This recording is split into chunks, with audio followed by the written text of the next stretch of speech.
Hello there, everybody. Welcome to Seekers Chronicles, Paranormal Historians. Welcome Tonight, back. yeah, we got a great show for you. I'm going to well, we all had something this weekend. I just want to share some of the stuff that we did too, because we do other things besides the podcast. So let's talk about what we did this weekend. And we had a good time. Okay. You guys could come in anytime you guys want. Yeah, good evening, everyone. Yeah, we did. We had a paranormal psychic fair event in Boonton, New Jersey. We were one of the vendors. Each one of us came, and it was called the Hollow Beyond the Veil Bazaar. And it was a really wonderful Sunday afternoon. It was a beautiful day. And it's at the Elks Lodge, 100-year-old building, that we were then able to do a seance together with Richard Michella in the lodge, like where they actually do all of their like rituals in the meeting. Yeah. Thank you. All that secret stuff that we got to go in and I know there was a book next to me that said rituals, but I didn't touch it. No, don't touch it. You know, there were seats with those big. There was these like kind of medals or something. The jewels. They call them the jewels. Yeah, I was like, I didn't want to touch that because I don't want. Right. I feel if you're going to touch, you're going to evaporate or something. You know. There are a lot of rules. Yeah, we learned a lot about the elks, about the rules, about the guards outside the door, inside the door. A lot of things we learned, and we had some great people. Yeah, and we were giving lectures. Kim gave a lecture. Anthony gave a lecture, and they were excellent. People really enjoyed them. I guess I helped you give a lecture. Yes, we did it together, so we had a good time. And we did. It was really good. It was the first annual, so we love supporting new events. Mm-hmm. Yep. Yeah, so new places. You know, everyone who watches this show knows we love new places. Yeah, we had our friends there, Richard Michella and Bobby Gallo. Yes, two awesome people. I mean, they had their. Richard invited us into actually when he was giving his lecture. He invited us to be part of it, so that was awesome. You know, to be part of that. It makes sense. We're always together. And I met Nine Lives Paranormal. Yes. Mm-hmm. And Empty Casket Paranormal, which I hadn't met them either. So that was great. And Father Evil, Kyle, my husband, has a fabulous photo with Father Evil. I've seen that, yeah. And it was really nice. It was a smaller event, but sometimes those are even better. So I think everybody who came in really had a good experience. Yeah. Mm-hmm. I hope so. Yeah. You know, the only experience I remember that night is that 2.5 hour ride home, sitting actually it was supposed to be like 50 minutes, and sitting on the George Washington Bridge before I even got to the bridge, I sat an hour. What else is new? I'm like, it's terrible. Yeah. So that's the only thing, but. That's what haunted me more than anything else. I could deal with ghosts, but I can't deal with traffic. Tell you. Jenny, he avoids New Jersey like the plague. He skipped right over New Jersey and got a place in PA. I know. Yeah. I know. And the PA place was closer to me, closer to where we just left from the Hollow. It was closer to there than going back to Queens. Yeah. Going back to Queens, I'm like. You should have gone to Pennsylvania, yeah. I wish I could put the car on autopilot and went in the back seat and slept. Cool. Soon, someday. Someday. So we have a fabulous guest tonight. We do. And I'm going to let Jenny. Absolutely. I would be honored to introduce Mr. Al Cooley to you. Can we bring him in? Let me put him in before you. Here, Let's say hello. Bring him in. Here we go. Hey. There he is. Welcome. Hello, good. Anthony, Kimberly, and Jenny. Yeah. So good to see you again, Al. We speak, we write, and we message each other, but I haven't seen you in a while. Mm-hmm. So everyone, meet Al Cooley. Hello. I actually have a bio to read, even though I'm familiar with him. For everyone else, Al. He's an author. Al is an author, a podcast host, and that's how I met him. I was fortunate enough to be on his podcast, and I'm so glad I was. We formed a bit of an online friendship after that, which is so nice. Al is also a musician, which is a cool thing. What do you play? That. Guitar. Guitar? I'm a drummer. Drummer. He's a drummer. Drummer. A drummer. Percussionist. Yeah, I play. Not just the kid. I play whatever you put in front of me. I'm just, like the. Or a talented musician. I like to hit things. He's a drummer. I have to make fun of his accent at least once a show. There it is. We're done. Of course. Yeah. Anyway, just to be official, I will read his official biography, but Al Cooley has had an interest in the paranormal at the early age of 12, which we know, and we'll talk about later why that's significant. Growing up in a haunted house piqued his interest in the afterlife. This led to making a documentary in 1998 called Ghosts in the Valley. This led to his award-winning paranormal podcast with the same name. It is called Ghosts in the Valley. Al Cooley is also a songwriter and musician, and I have heard some of his work, opening for some of the biggest artists in the industry. His poems have been in numerous anthologies, and Spencer's Ghosts, which I am holding currently in my hand. I'm going to get that up there correctly. Spencer's Ghosts is Al Cooley's first book, a book based on a true story and over 50 years in the making. That right there is fascinating. Really showing my age now, aren't you? I know, he's only 25 and it's 50 years in the making. I don't understand that math, but we'll just gloss over it. Yeah, that's what's in. So you started young also. I started one Kindle. Oh, cool. I started investigating at the age of 13, but I started seeing things I was at about 3. So yeah, I know starting back then wasn't easy. No, it's not. I don't know what year you're born in, but 62. 62. Okay, so then back in the 60s, that you didn't have internet. So who did you go to? To talk? Nobody. Right. So there's nobody to talk to. Like, and you had nobody to talk to, and you weren't allowed to talk to about it. I was in a Italian Catholic family. You don't talk. You don't talk, right? No, God forbid you mention that in church,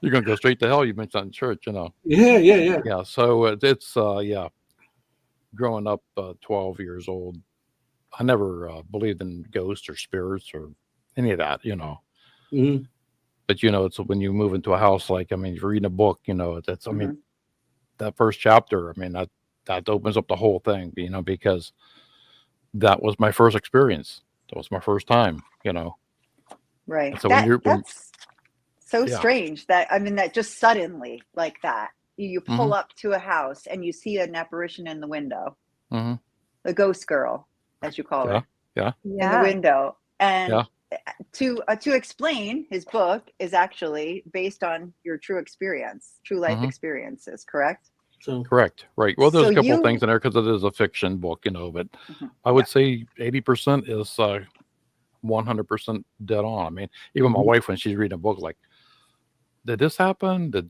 that really happen? I'm like, yes, it did. The parts of probably you think it did happen, didn't happen. The parts that you think that didn't happen did happen. So it's I don't know. I've been wanting to write this book for a long time, and I kept thinking, I've had a couple. That's why it's called Spencer's Ghost, The Guardian. A lot of people pass over the Guardian part, but the Guardian is like, I felt like I have a guardian angel, because not just once, not just in a book. It's happened numerous times, and even in the book and outside of that book.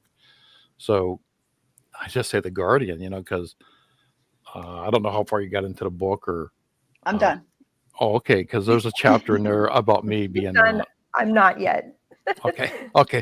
So, but there's parts in there where I'm shot at, and me and my friends, and how we survived that is a freaking miracle. I mean, because I remember right before that shooting, that's when we seen that shadow figure move in front of us. And not just me, but my two friends that were in the garage with me, so we all witnessed it, and so, it's just so one thing after another, growing up during those 4 years. It starts out when I was 12 years old. Right. I think I stopped when I was 16. We moved out at 16. And speaking of not being able to talk about it, I mean, your mother not only doesn't believe you in the book, Lee's mother, I should say it's about Lee Spencer. Yeah. Lee's mother did not believe Lee. Lee's mother did not believe him. Not only didn't believe him, but punished him. Punished me for talking about ghosts. I mean, you're talking crazy. You're embarrassing me. Get Anthony. No, I relate. Right. So, I mean, I thank God I had my Grandma Pearl in the book, because she was my number one. And that's not true, man. I mean, I think back on that, and she was the one I could go to and sit down and tell her anything and not be labeled crazy. Thank goodness. Right, and that's my mother's mother, so why did my mother get that part, so and then people that did see the same stuff that I seen, plus more violent stuff happened to them in the house. So if they went to my mother and says, "You've got to get out of here before somebody gets hurt or killed," so she would just come back on me saying, "I'm feeding these people a bunch of nonsense," and right. And so it's always my fault. So if I would say, "No, don't say nothing to her," because it seemed like I was reading that book back. I was like, I think I was grounded like half my life, So what was the first experience that you experienced? At 12, you experienced it. What was the very first experience? Well, that was the first day. Driving up that driveway, and the book explains it perfectly. The pouring down rain. It was a picture setting. With the rain, the thunderstorm, the lightning, and you're looking at my dad smoking in the car. Well, becomes my dad, because my mom's boyfriend at the start out.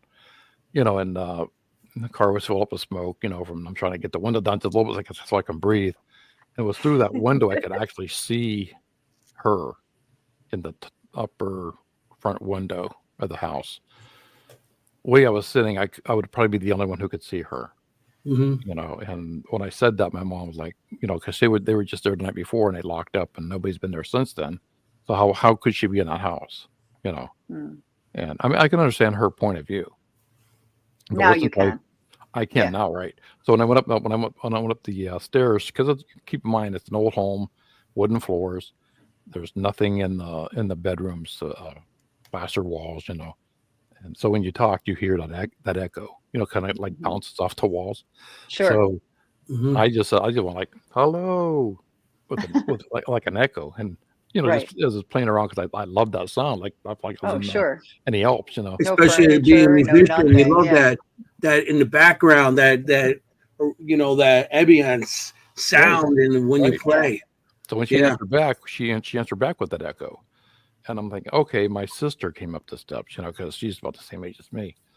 And I turned around and I would look in each room, there's nobody come up the stairs with me. So I said again, hello. She answered back again, hello.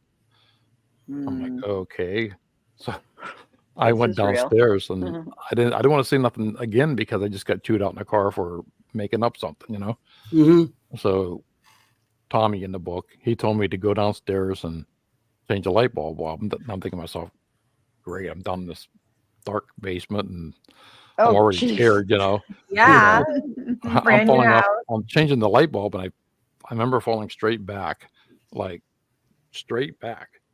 and the hand grabbed two hands grabbed one on my thigh and upper part to keep me from falling. So I thought Tommy came downstairs, and I said, well, thanks, Tom.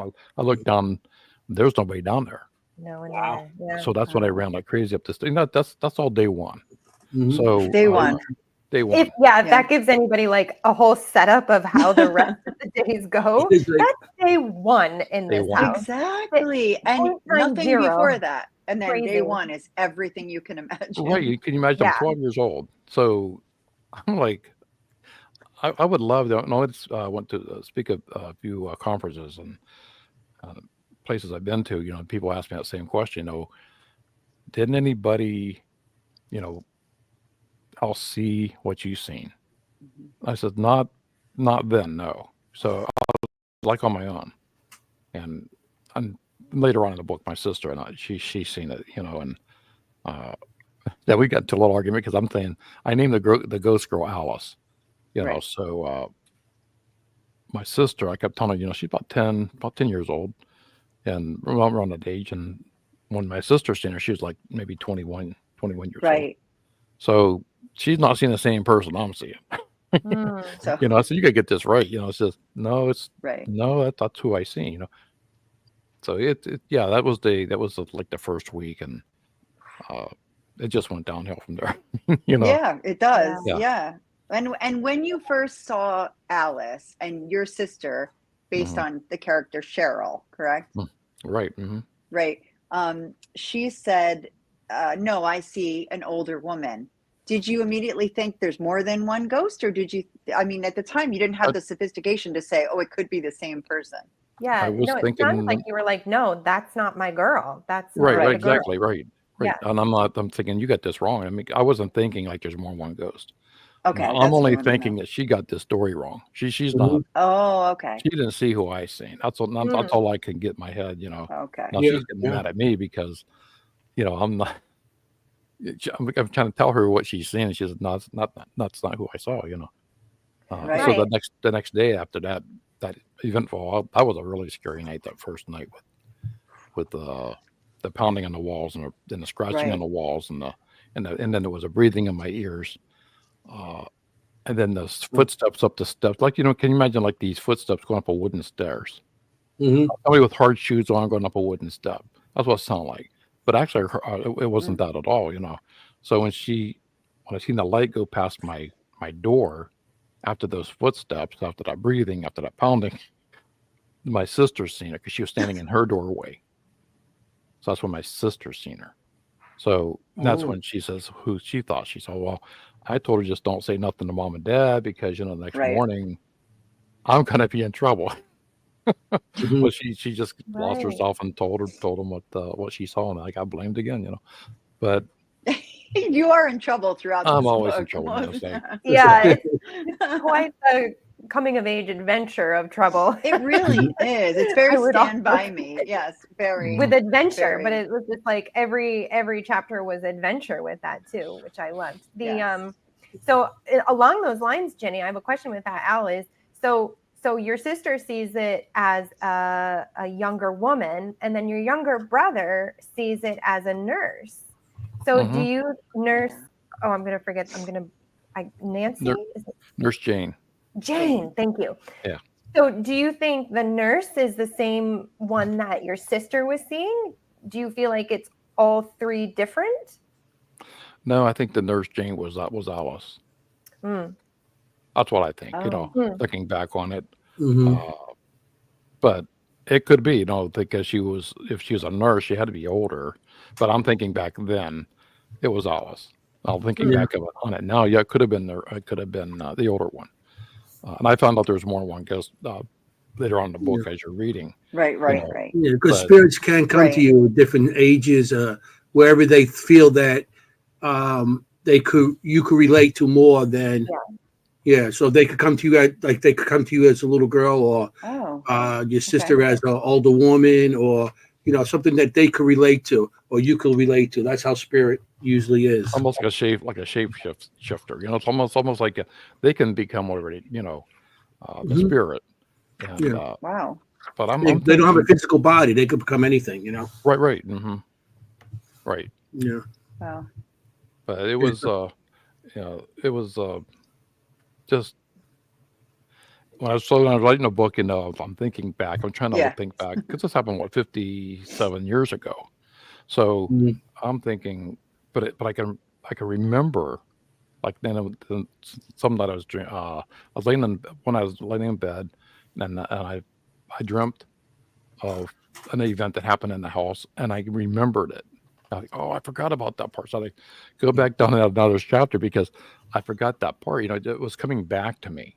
That's Not in bed. amazing. I can't Right. remember what I ate for breakfast. Like, I don't know how you did this. Right. It's so Mhm. detailed, and you remembered it in such detail.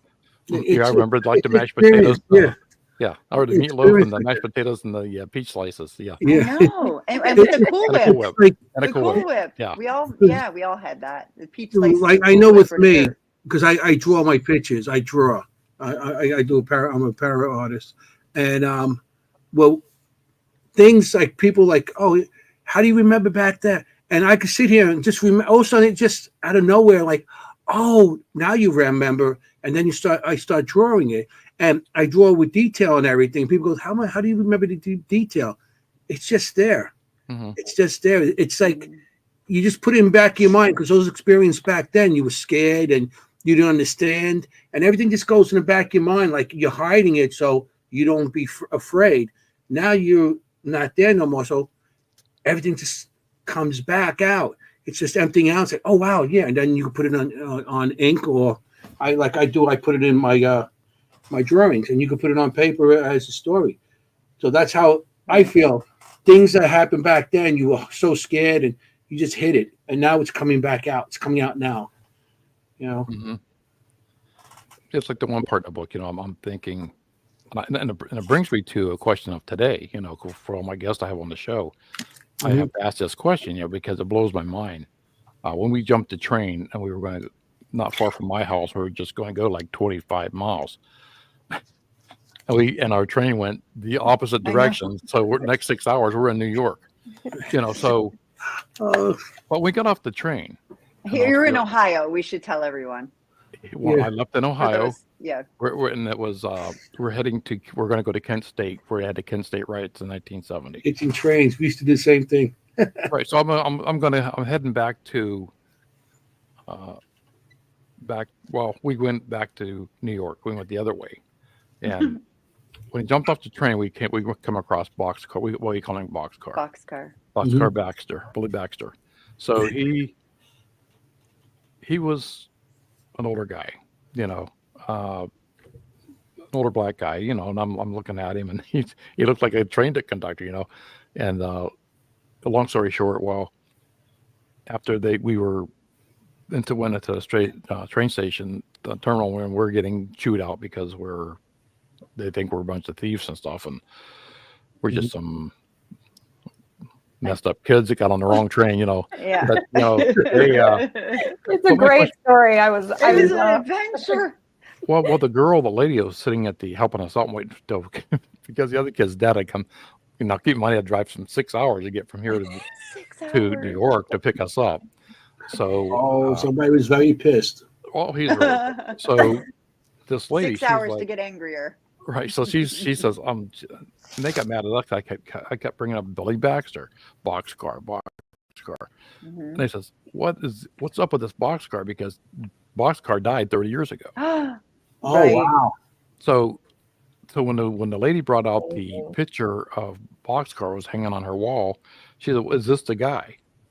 And I says, yeah, that's him, but not that young, So if he died when he was like 30 years old, he would have been 60 when I seen him, which what he looked like. So one of two things here: either he didn't die, and he didn't hang out. How's he hang out in a train yard for 30 years? I mean, he faked his own death. And nobody knows. And he has a family. He has a family, and I'm thinking, this is all of us three guys that there were thinking, 3 kids thinking, that was the Boxcar that died. He looked just like him, only older. So my question, a lot of my guesses, do you think a ghost can age? Because usually when a ghost dies, if a person dies, yes, they're dying at that age, and that's how that spirit usually. And when you go do investigations, and you're looking for that person, like Lizzie Borden, you're looking for somebody at that same age. Oh, interesting. Yeah, what age he left off at. So how does he get old? Yeah. So as a medium, I definitely connect with people sometimes at the age they would be now, instead of the age that they've passed. These are like one-on-one mediumship sessions. I often find it with younger individuals. So people who have died younger, or even in their older, they can choose to do this. So it's their own like spirit choice, is they can choose to show up as an older age or younger. It's my experience, and many mediums have that experience as well. The other thing too on that is my own grandmother, when she comes through for mediumship readings, so say somebody's doing a reading for me, she always shows up younger. Always. And she picks this very specific age around the 1940s, 1950s, around the time of World War II. And she always shows herself in this. I think for her, it was just her glory time, really. And that's how she chooses to show up. But like the rest of the evidence matches up with my grandmother. Like I can understand all of this information you're bringing forward, but just not the age, how she's appearing. So yes, in my experience, I do believe they can show up as different ages than when they pass. I think it's less common, but they can. Yeah. I'm glad you said that, because you're only I had like no idea. One of probably 50, 60 people I've talked to says no. But, but I'm thinking to myself, this guy looks just like that picture. I mean, I know it's him because they said when he died in the train yard back in 1930, that all they found was his boot with his foot in it. So. Wow. And they're saying back then, I don't know how the DNA and stuff worked back then, if there was any. There wasn't any back then. But they're saying that was Billy, and I don't know. It's just I always just that part also really bothered me, because we did so much stuff, that just being on that train, back then when trains traveled on the tracks. I mean, I don't know how you guys in New Jersey, right? I'm in Queens. I'm in New York. You're in New York? Okay. So, I mean, back then, the trains and through here would travel like 65, 70 mile an hour. A freight train. So, we're on that train. We're not going slow. And that's a train that's walking. I mean, you're going 70 miles. I mean, you're talking about they can have like 100 cars on there, too. They got like 100 cars on that thing. Right. Yeah. Right. The place I grew up in, Glendale, we had freight trains that used to go past it all the time. And we used to jump on the trains and, jump on them and ride them to distance and jump off, and we used to dare each other. Well, we had two friends that did that over here in Queens, and they ended up in Philadelphia. And so their parents weren't too happy. Yeah, their parents weren't too happy. It's so dangerous. It is a dangerous, jumping on that train of all of our the one buddy. Excuse me, his dad worked at that train yard, so. He knew he had the itinerary for where we were going. So, but he didn't really check it out. We're going to Kent. You went to Kent. You went to Kent. Right. Yeah. Oh, wow. Wrong way. Yeah. No. Like, that shit just don't happen, but what is that phone call like? I'm 6 hours away in New York. Can you come get me? Well, that's another thing. When we got in that car, he's like, we weren't allowed to talk. I mean, from pretty much 6 hours back. I mean, he's really pissed. Total silence. I mean, and then we didn't know when we got back because it took us all night to get home, and we thought we were going home. And no, we were going back to the school because everybody's out looking for us, and we were being charged for truancy and. And to make the phone call back then, you needed a quarter? Right. A quarter, right? You needed some money. Yeah. Nothing. Thank God for that lady that was the secretary that worked at the train yard, because she's the one that made the phone call. She's the one that brought us sandwiches. Yeah. Yeah. Right. Hello, that 90-pound phone. Yeah, and you only had like a minute to talk, because you're long distance. Oh my God. Come and get me. Put another quarter in. It's like, I'm telling you, it's very Stand By Me, this book. It really is. The adventures that you have at that age. Yeah. It's definitely. Yeah, when the editors were doing the book, and they were trying to tell me, because who are you targeting the book to? That was the number one question. Who's your audience? I was thinking about it. I was like, I don't know anybody that likes haunted stories, and no, you have to have an audience. So I says Nate came up with young adult. And I said, okay, that's cool, because I was 12 years old, seen through the eyes of Lee Spencer from 12 years old to 16. Okay, that's cool, But I've had just recently people who were 75 years old Of course. and older saying they enjoyed the book, you know, because I took them back. Like the one guy was telling me at the went to a book signing last weekend, and he's saying, "Oh, yeah, he jumped the train." So he liked that part because it took him back. Like it really did take him back to Sure. jumping that train. You know, That goes back to our era. Kids nowadays, Yeah. kids like to do. I mean, what we they couldn't do it on play- the video game. Yeah, we couldn't do video games or Good know, old days. Snapchat or TikTok. We didn't have none of that, you know. Well, at least we had to No. talk about it, so that's a good old days. Mhm. Right. Well, I also loved that too. Like, so even though your mom was really like not open to this, you still found your people to talk to. Right. Like you still found that Mhm. support. Thanks to my And a grandma. lot of Mhm. yeah, and your friends, like your friends Mhm. were support. Not, you know, each one had their own level of support, but yeah, it was still so nice to see you finding that support around you. And like I could feel that search of like, will you trust me? Will you believe me? Like, will you think? And as a medium myself, like I've definitely experienced that as well, of like, how is this going to go? But I felt that in the book, and I really loved that you looked for that support and you found it. Like you did find it, Right. even through the struggle. I was blessed that way, you know, because like my friend Joseph in the book, you know, he's my best friend. He's still my best friend today. We're still playing a band together. You know, so Love that. that's so That's cool. You know, amazing. and I just gave him he just got the book like a week ago, and he was telling me, he was asking me, who's this one character? You know, so, oh, come on, man, you know who this is. I'm not like my girlfriend. Like who's Trisha Collins? That was my girlfriend. You know?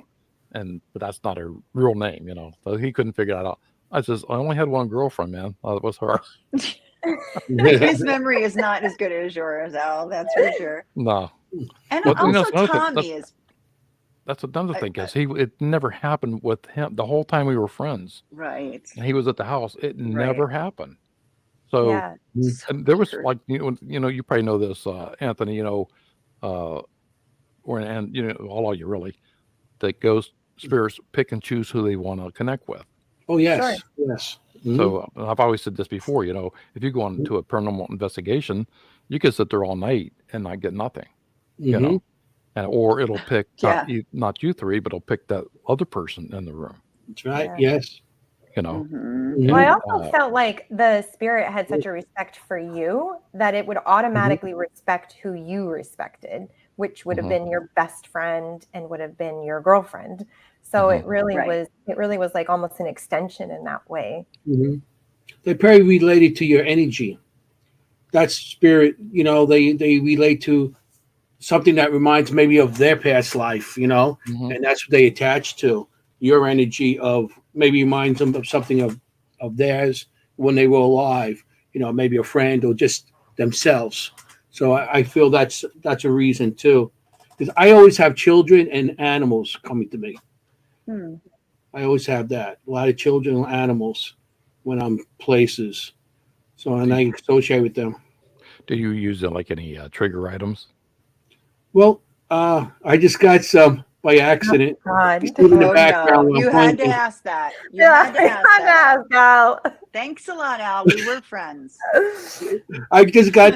I put a bid on these dolls, and I He said the actually word. did it as a joke, and I won them.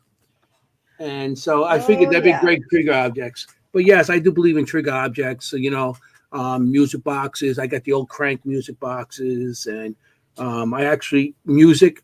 That's a big thing with us. Also, we play music. So yes, Jenny. She loses her marbles every place she goes. I do. I have marbles. Did you 'Cause bring some marbles, marbles? everybody knows You know, marbles. Yeah. You know, So they go yes, back. we do trigger objects. Yeah, Mhm. marbles is one of the first things. You know, Yeah. but I that always goes bring back so marbles. far too. That doesn't go back to like the 1700s. That's more like beginning of the end of the 18 to the beginning of the Yeah. 1900s. So the three you were on one team. You're all on the same team. No. We just No. investigate together. Yeah. We have in our area there's some para-unity, so we just kind of Yeah. investigate Yeah, together. Some we're get three invited. separate teams, but we're always together. Okay. We're Yeah. always together. Yeah, it's like every time we go on investigation, we're over there. Right. You know? And Yeah, Al, I you love when- investigate as well, yes? I have, yeah. I never had a team. I just went out either on my own, like even for my documentary I did. Yeah. You know, so I would go out on my own, and I was very very basic. So it was like I didn't. I had an audio recorder, Perfect. and then I had an infrared camera. So and that basically was all I had. You know, but most all my contacts came physically, so my body was the biggest tool. Yeah. You know, and probably Kimberly, you can probably Perfect. understand because being a medium is how you can connect with your gift. You know, I never claimed to be an empath or a medium or psychic or anything, but I think maybe I am sort of an empath because I can sense. You know, I just went to a house last year. I could sense, as soon as I got there, I could sense it. You know, and then as soon as I went in the house, you know, it was that same feeling I had when I was 12 years old, and I haven't had this for 50 years. So and I've been in haunted places before, but have that feeling, you know. And then, you know, as yourself, you know, most of the places you go as you investigate, probably 9 times out of 10 or a little less is it's not haunted. You know, it's something else. So you want to rule out everything to make sure it's not an entity. You know, especially now he's speaking my language. Debunking. And not a everybody wants to use that word demon.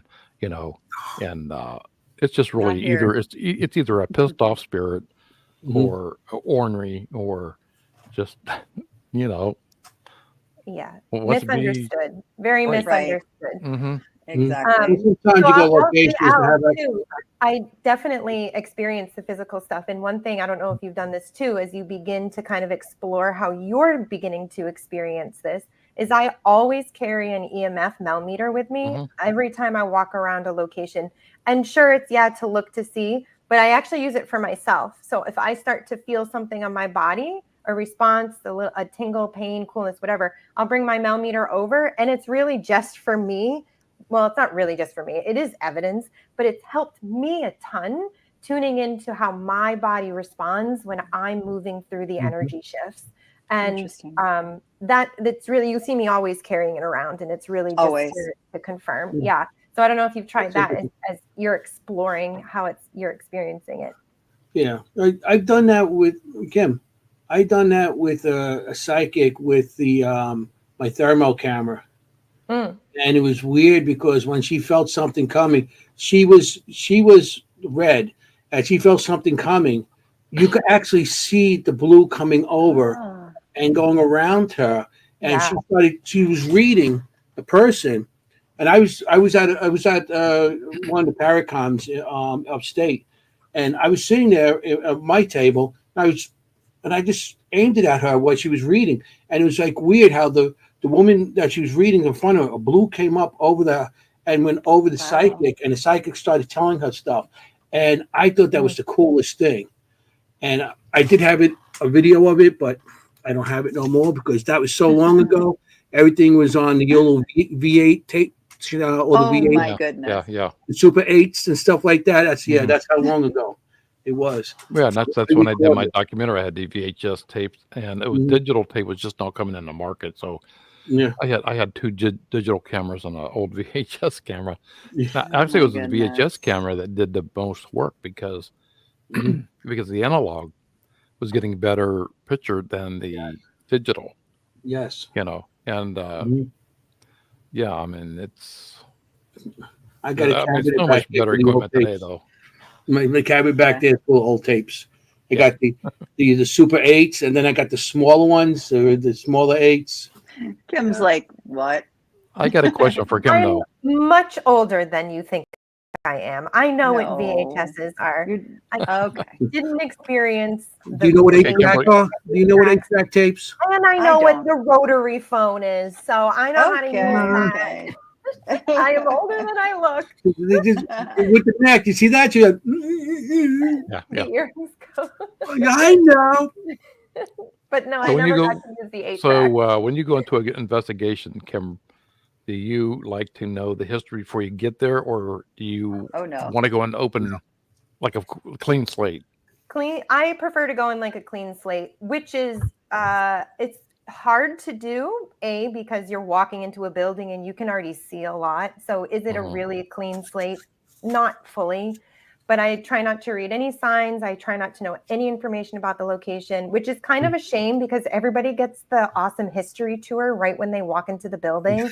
And I really want to go on the really cool history tour, but I don't want to because I want to try and give myself the most, non-biased reading.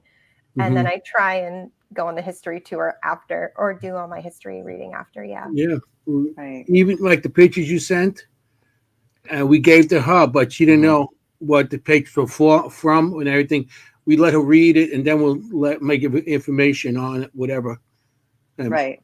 So she has no idea what was sent to her, and she does all the reading. She's awesome. So she read a couple of your pictures tonight, or the location. So right, and she'll record it. Right, exactly. So she'll record her reading, and then we'll tell her what's going on, who's the guest, and what it's about. So it's recorded. Just goes to the location and finds out where you go. Kind of fun. Enough, Al. My first paranormal experience, I don't know why I'm doing the pen, but my first paranormal experience, right? Like, get this out of here. Al. Well, I resonated so much with this book. Why? Because my first paranormal experience was in a house, obviously, but I repeatedly had these paranormal experiences in this person's house, and nobody in the family believed me. Everybody knew I was having these experiences, night terrors, footsteps, and I've never had any experiences before that until I got to this house. And it was my experience in this house that actually opened up my subsequent mediumship psychic abilities. So I didn't know if your connection has continued, or if you really feel like it was just your connection to that house. I don't know. It's like, is it the connection to the house? Is it connection to the ground? Because,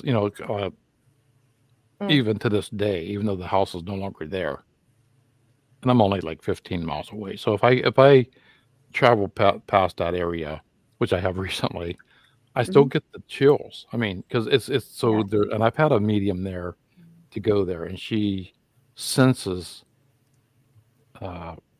something there, so a spirit there, but she can't say who it is, or but she senses something there. Now, I just did a investigation last year. I went to a person's house who wanted to be on my show, but he didn't want to do any like the Zoom or anything. He wanted me there to do it in person, and he wanted me to see his house. I said, okay, cool. That house was extremely haunted, but my thinking was, and I think I said this before in a couple of the shows, that they set this house down on burial grounds. So, because the house was built in like the late 1700s. So they moved this house with a team of horses on a bunch of logs up to the location it was at. They put it like the early 1800s. So when he was plowing his garden in his field, he came up with a bunch of Indian artifacts. Wow. So my thinking is that they placed this house on burial grounds because he came up with all this stuff, and he sees like a skinwalker type of thing running. Certain nights run down the tree line. Well, while I was there, I haven't had that feeling, honestly, and I've had a few when I did my documentary, but this was really disturbing. I had to go outside because I got nauseated. My cell phone cracked in 4 even spots with everything turned upside down. I seen a shadow figure there, and I haven't seen one in 50 years. So it was kind of, and I do a protection prayer when I leave, when I enter, and then before I leave. That's just my thing, So yes. Yeah, I don't know about that, about the house. The house burnt down. I'm doing research right now for my other book I'm going to do. So I want to get more history on the house, like who was in this house. Because when we left there, the landlord told my parents that there was a young girl that died in the house. Yeah. Which my mother thinks this guy's totally crazy. You know, she still doesn't believe. Right. So, right, you know, right. so Oh, that's funny. She still doesn't. no, you know, when she died, she still was a non-believer. I just, you know, Wow. but that's okay. You know, I've always said this, you know, for people who don't believe in spirits or ghosts or UFOs or Bigfoot, and they don't believe in anything, that's fine.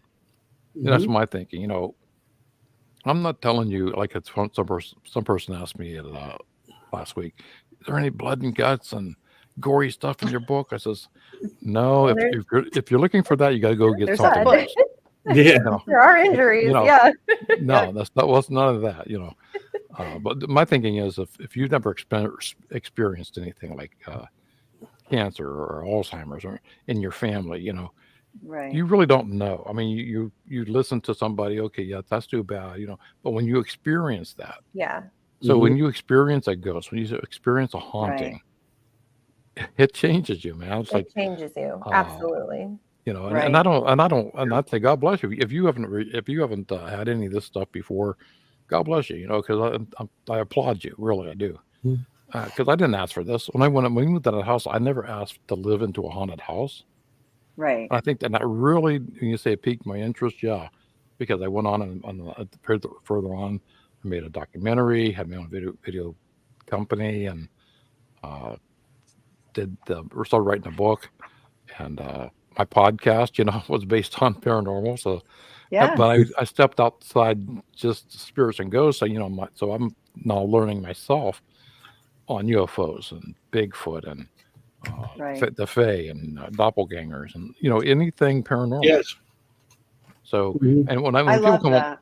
when people come on my show, I don't label them as crazy or that didn't. Right. I'm taking your word for it that this happened to you, you know, Mhm. and only you know if you're Right. telling the truth or not. I can't say you're lying. You Right. know, Right. I did scratch my head on a couple of them, you know, like, Oh, but we get it. I'm not saying it didn't happen, but Right. and or they see something differently than the way I look at it. Mhm. You Right. know, like my first guest on, he hit me with, and I one simple question I asked him: do you feel you can move a spirit on? hmm Of Yes course I or will. no? I mean, you know, and he's like, move it on to where? Oh. You know, I wasn't prepared for that. You know, and well, Mhm. there's only Right. one place to go. It's just heaven or hell. Right. And he says, But but there is no heaven or hell who says? Right. because Mhm. he's an atheist, and his whole team is a Gnostic. You know, Gnostic. So I'm thinking, I wasn't prepared for that. You know, so whom am I to say that I'm right?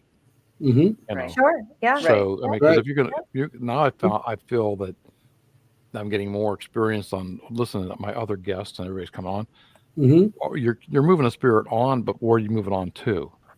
And Right. his thinking is you're killing the spirit. There's a spirit there. Oh. So if you're gonna bring somebody in, as you put it, move the spirit on, you're actually killing the spirit. Mhm. Oh, interesting. So who gives you right? Who gives you the right to do that? Right. Yeah. Right. Yeah. And Right. I'm Yeah, like, and Al asked me that question. I was on Al's podcast and he right, asked right, me that question. He put right. me on the Mhm. spot. He said, and I said, "Is that my job?" I Yes, did. you I did. think I Yeah. Yeah, said, "Is yeah. that really our job?" Right, but Yeah. really, I mean, that somebody asked you that question. Yep. I Mhm. was Right. literally asked that on Sunday at our event, Really? at our Right. expo. I Really? was literally asked that exact Oh, question. really? And I've been asked that Mhm. before because I can see spirit at location. That's what I, Mhm. that's what hmm I love to do. And so my personal thought about this is that it is not their whole soul essence that is at a location. So I do believe every single person, animal, whatever, does pass on. I do not believe that their whole essence is stuck somewhere. But what I do feel happens in some cases is that like a portion of their experience is still there. It's hard to explain, but it's like a portion of their soul essence is still there for whatever reason, whether they're very attached to the location, whether they died in the location, whether they built the house and they love it and they don't want to leave. Like there's so many different reasons that a portion of their experience is still there. Now, do I believe you can pass spirits on? Yes, I do believe you can. I'm in the camp of, for me, I don't feel called to do it. I don't believe that is for me. And some people do feel like it's their calling to clean up, as sometimes some people say. Right.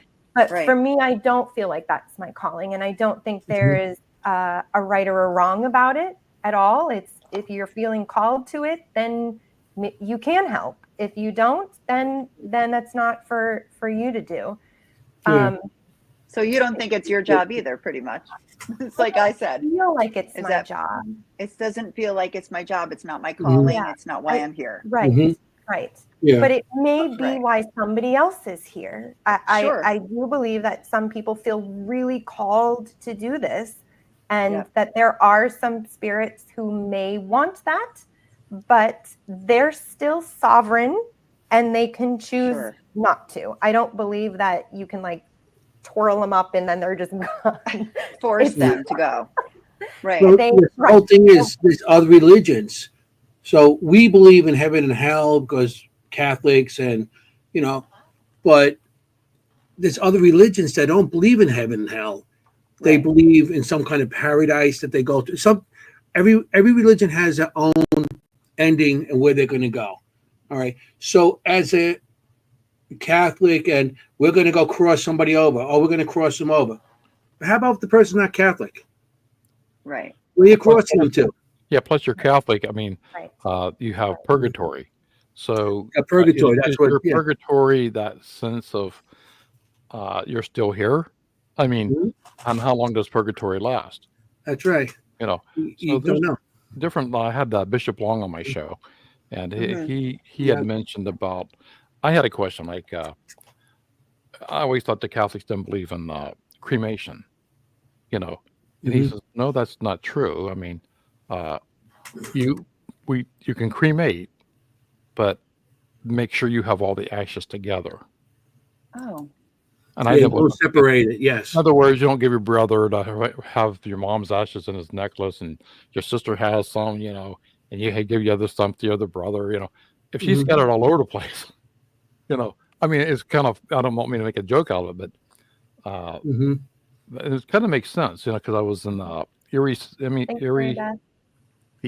Cemetery in Erie, PA, and I had this question, like, if the cemetery is founded in 1850, okay, but you have headstones there that are 1825. So where did these come from? It was founded in 1850. It was not there. So I could tell you something about that. Reinterred a lot of times. They move them from right. They move them.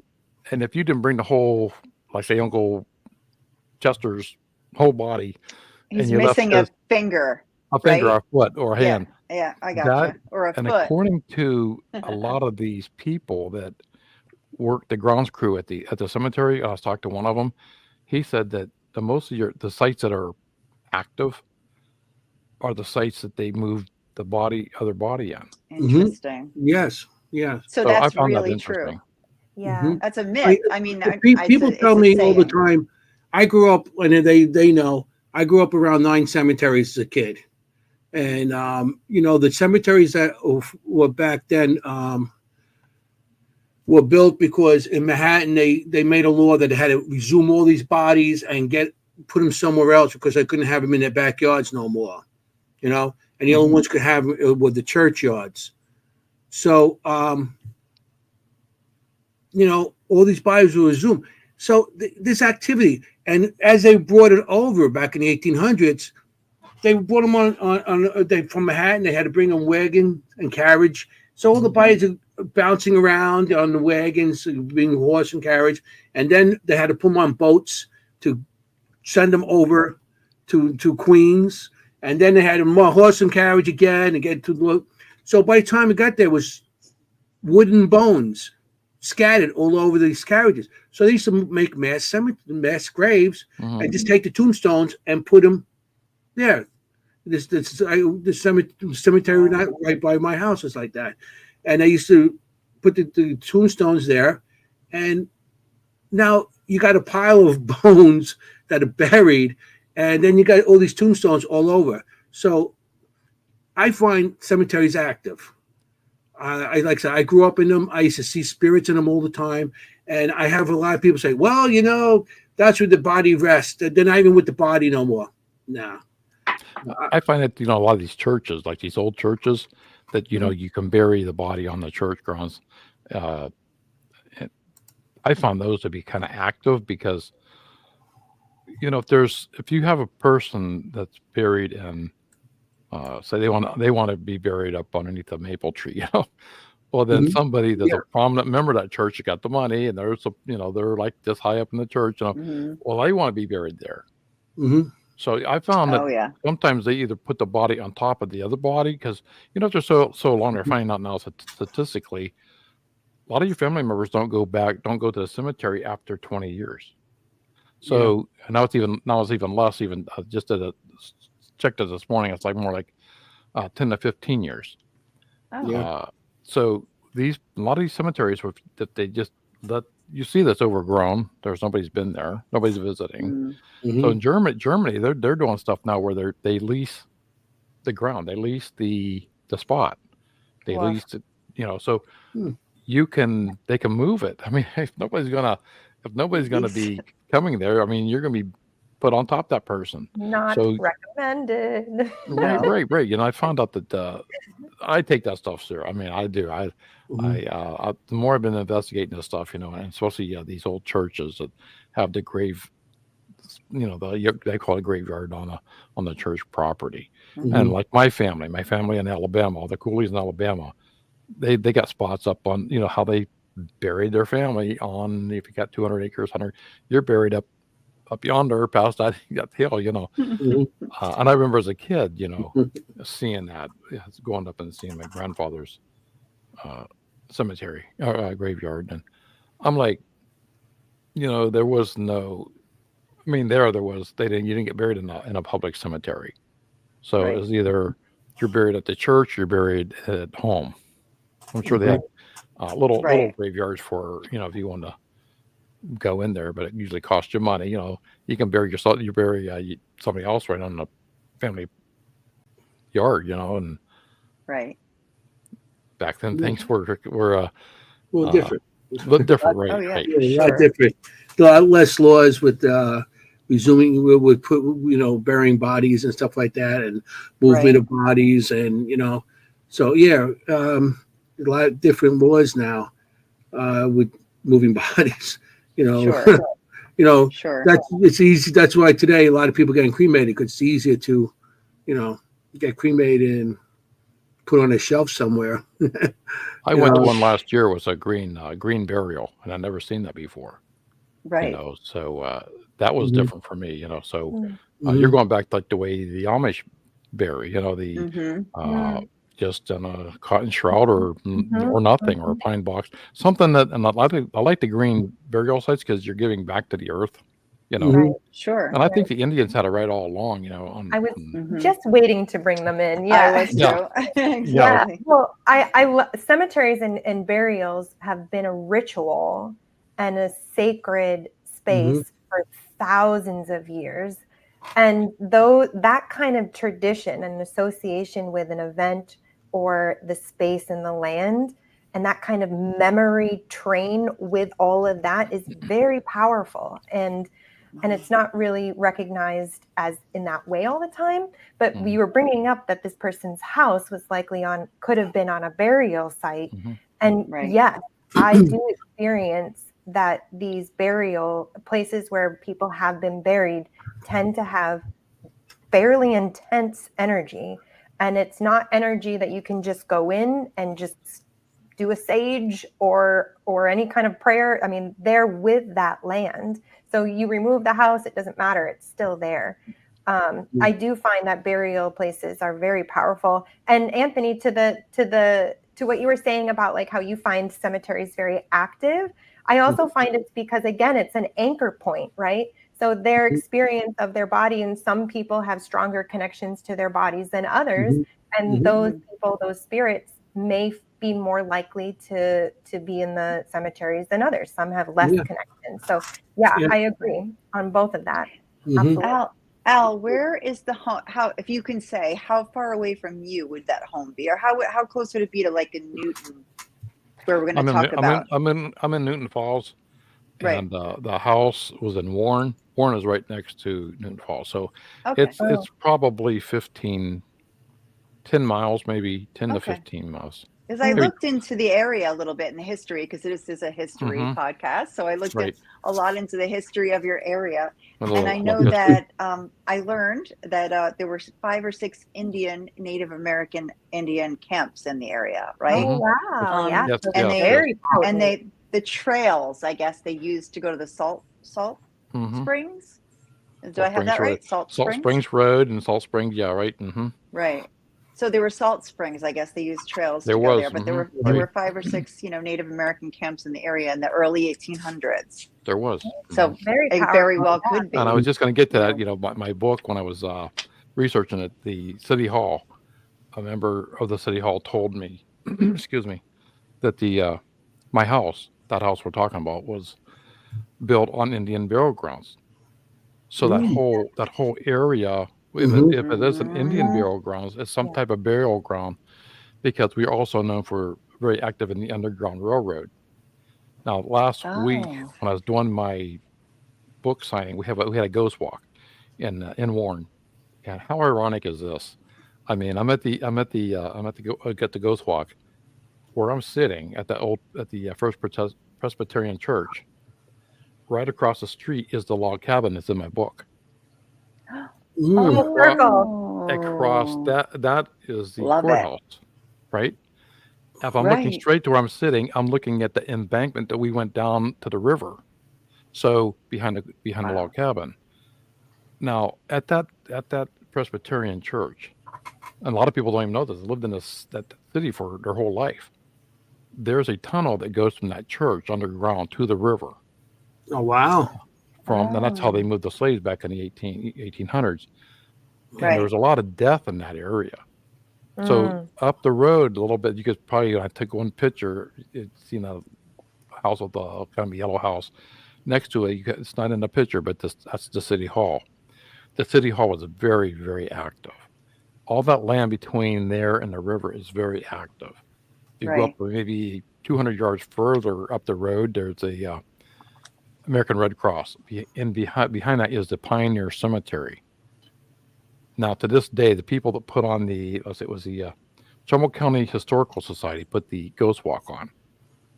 They partnered up with Youngstown State University, and they're now unearthing headstones and bodies in that cemetery that have been lost for all these years.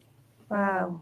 So if they're not, like I said before, if you just don't go visit they just get overgrown, land erosion. And they get lost, the cemetery, yes. Right. So they're bringing in this ground penetrating radar to try to find these headstones and give these people proper burial.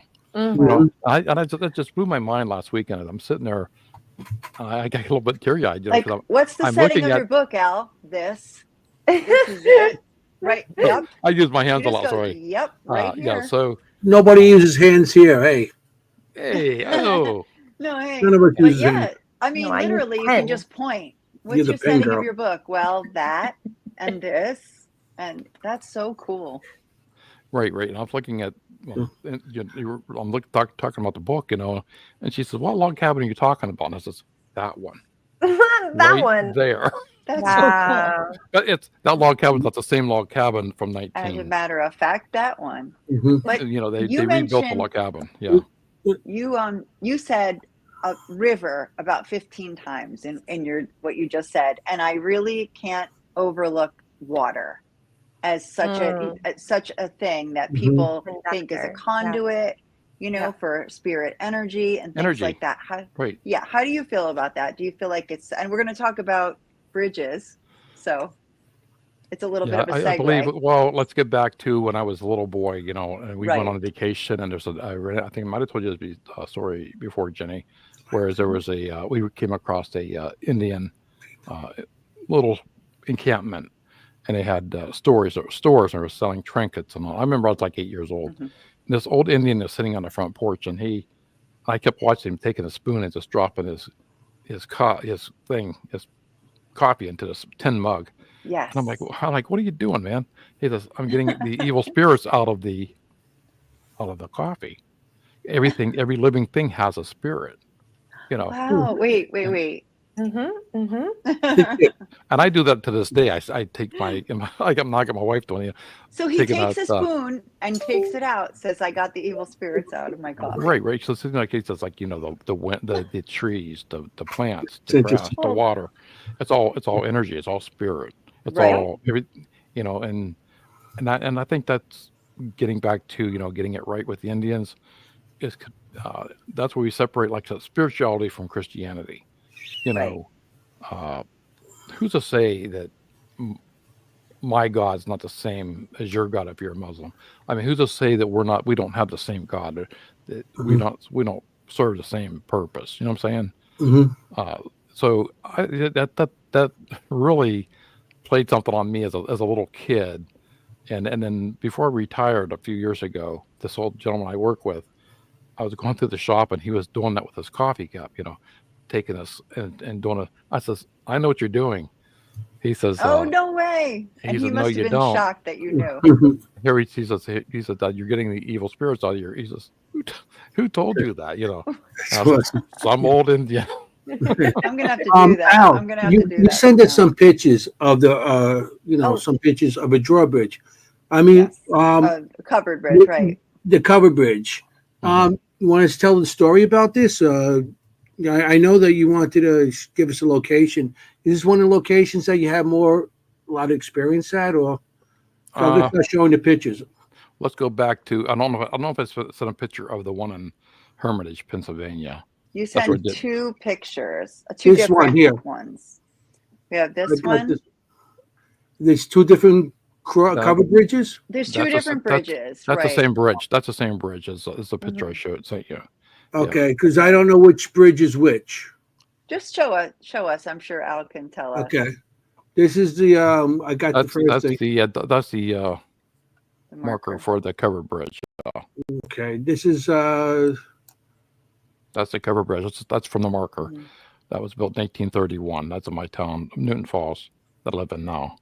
Right. Okay, so that's what you sent me. Yeah. Okay. Very good. Okay. Oh, good. Yeah. That's the one you sent Kim, that she didn't know what that was about. Yeah. Okay. Here's another angle. Yeah, another angle, right. Right. And here's another angle. Right. Right. That I didn't get. I didn't get this picture. I got just the other two. No, I didn't want to send you the sign. Very good. Yeah, that would have given me way too much. Yeah. Is this a different one? That's the same bridge. Same bridge. One. Yeah. Okay. That's just at the other end of the bridge. It's beautiful. Okay. Because I actually seen something on this bridge in this picture, and I drew it, but I didn't get a chance to send it in. So let me get this off. I seen a man, you drew it. Like a 20s, walking a little black dog. I don't know how he had a cowboy hat on. He has like muscular arms and cut off sleeves and stuff. So I don't know. I never heard a story. I never heard a story about the little boy. You know. Okay. But I know there's so many stories coming off. You know, keep in mind that bridge is 1831. So. Right. This guy looks more modern to me. He's walking a dog with a leash and everything, and So like I said, I don't know anything about that. I seen it in that one picture. This picture here. He was like walking across the bridge, and he was that's like, that's a one-lane bridge, yeah. So of course, not the honker horn coming through the other side, yeah. Okay. So I looked up a lot about the bridge. It's the second oldest covered bridge in the state, and the only one with a covered crosswalk like that. You see off to the left side there, that covered. It's 117 feet long, and it's a town lattice truss style. Right. And I guess there was a bridge there before, but they replaced it with this bridge, right? And in 1974, it was added to the National Register of Historic Places. Correct. That's interesting. Well, what's the stories with this bridge? Now, did you want to say what you thought it was, Kimberly, before? Oh yes, Kimberly. Oh yeah, maybe She has her reading. Let me give you her reading. We like to do the reading about first.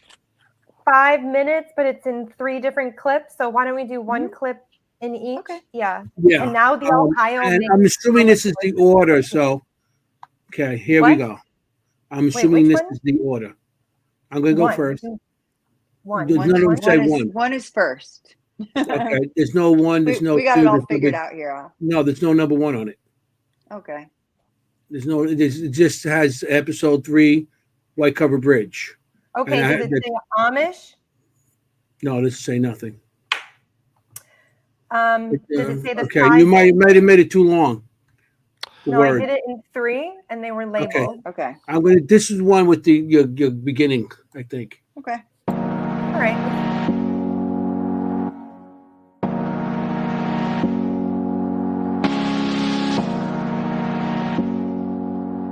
Okay, so we're doing another pre-reading here of a new location for this episode.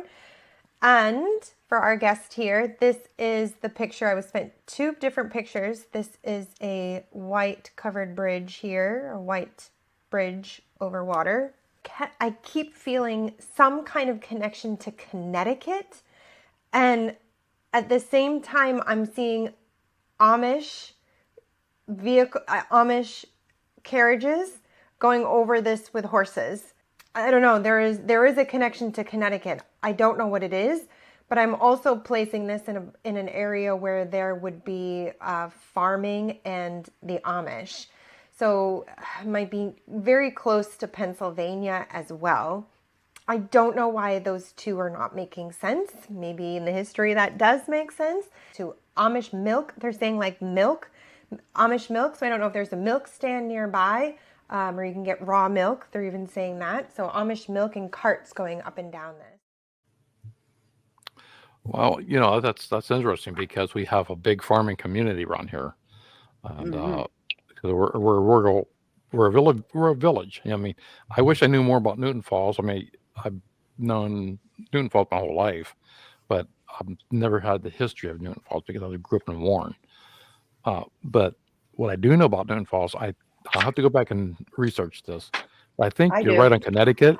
I think that the guy that Newton that came in to where it's named after Newton Falls is from Connecticut. I think so. Wow. I don't know why that's coming to me, but I don't know why really cool. I shouldn't be surprised. I shouldn't be surprised, Kim. Being from Pennsylvania, we're only like maybe 40 miles away from PA. So right.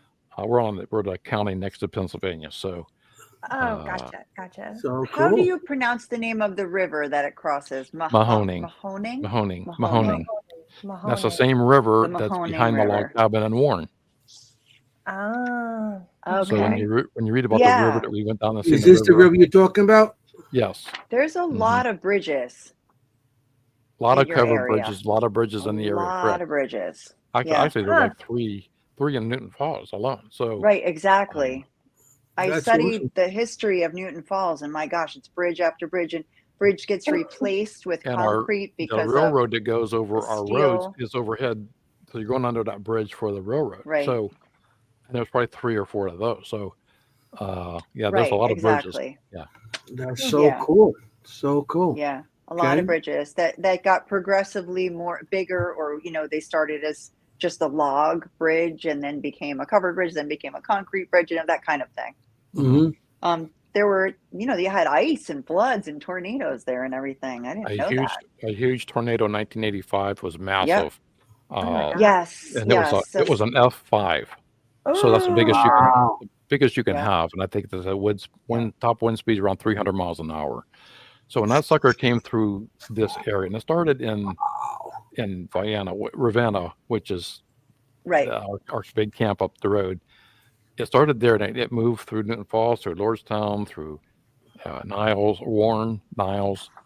Not Warren. It hit Lordstown, then Niles, and back at that in '85, my wife was working at the mall in Niles, so My neighbor came out and he knocked on the door and says, "Doesn't your wife work at Sears at the mall?" And I said, "Yeah." I just heard that the tornado leveled the mall. And I had my little kids with me. It's just a lump in my throat.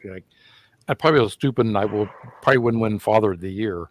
But I put my kids in the car, and we headed to Niles to make sure she was okay. Well, the tornado went through like maybe half a mile up the road and bypassed them all, but they didn't have any power.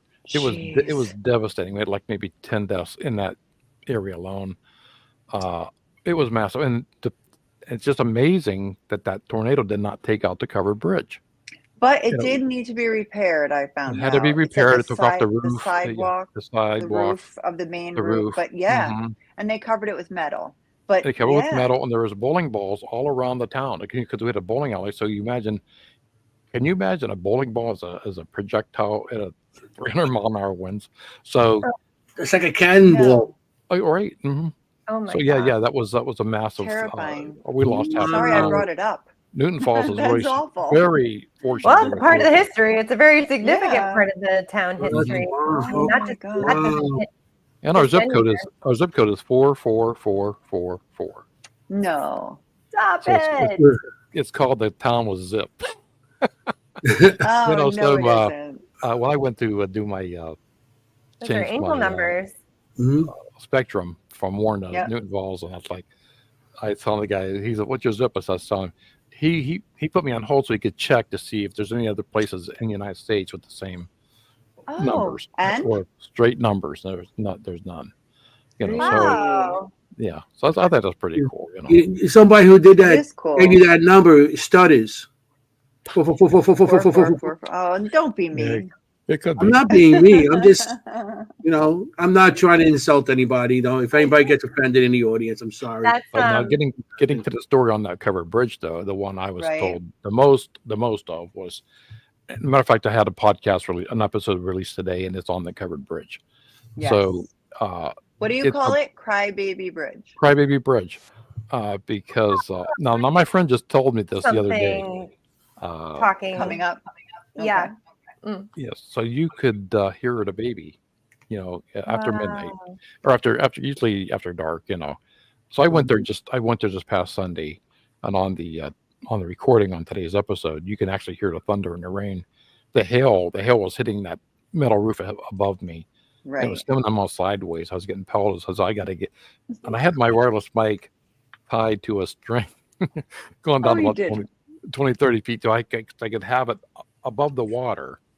And see if I could hear anything down below. And it was so loud with the birds and the rain that I couldn't really hear anything. But I've been there before, like 2 or 3 times before during the evening, closer to sunset, and I didn't hear anything then either. Now I've had 2 friends of mine tell me, both of them told me, one heard the baby, and the other heard the lady, because he was kayaking the river.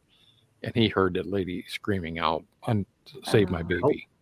So, so I take both their words, because of course, that's terrifying.